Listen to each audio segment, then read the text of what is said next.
A company that aspires to industry leadership in the 21st century must think in terms of global market leadership.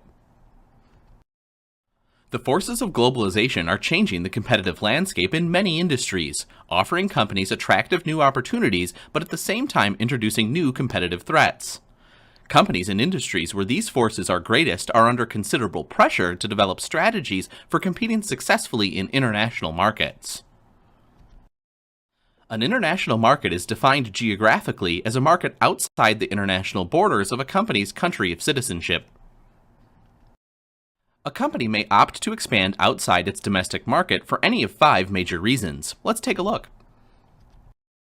They may do so to gain access to new customers. Expanding into foreign markets offers potential for increased revenues, profits, and long-term growth, and becomes an especially attractive option when a company's home markets are mature.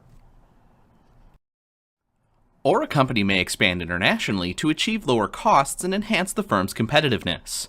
Many companies are driven to sell in more than one country because domestic sales volume alone is not large enough to fully capture manufacturing economies of scale or learning curve effects. A company might expand globally to exploit its core competencies. A company may be able to leverage its competencies and capabilities into a position of competitive advantage in foreign markets as well as domestic markets. Or they might expand to gain access to resources and capabilities located in foreign markets. An increasingly important motive for entering foreign markets is to acquire resources and capabilities that cannot be accessed as readily in the company's home market. And finally, a company might expand internationally to spread its business risk across a wider market base. A company spreads business risks by operating in a number of foreign countries rather than depending entirely on operations in its domestic market.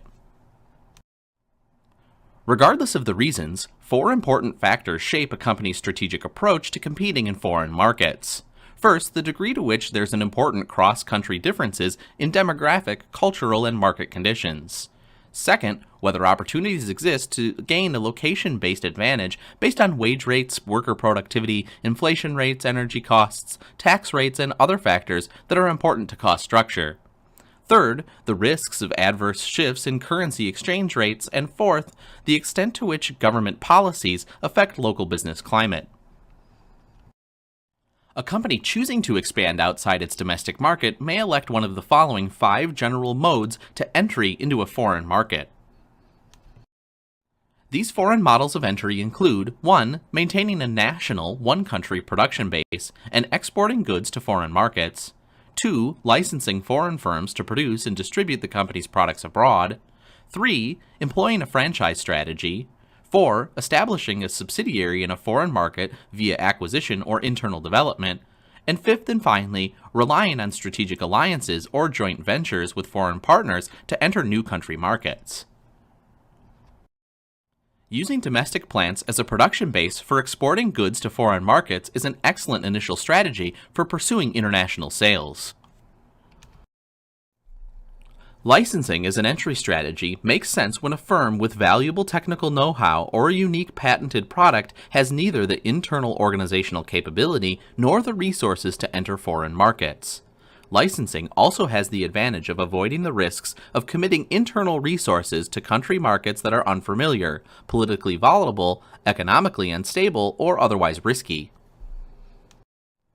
While licensing works well for manufacturers and owners of proprietary technology, franchising is often better suited to the global expansion efforts of service and retailing enterprises.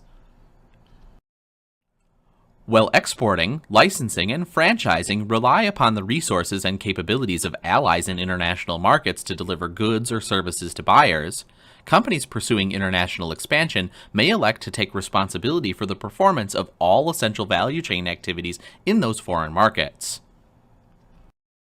Strategic alliances, joint ventures, and other cooperative agreements with foreign companies are a favorite and potentially fruitful means of entering a foreign market or strengthening a firm's competitiveness in world markets. Differing market conditions across countries influence a company's strategy choices in international markets.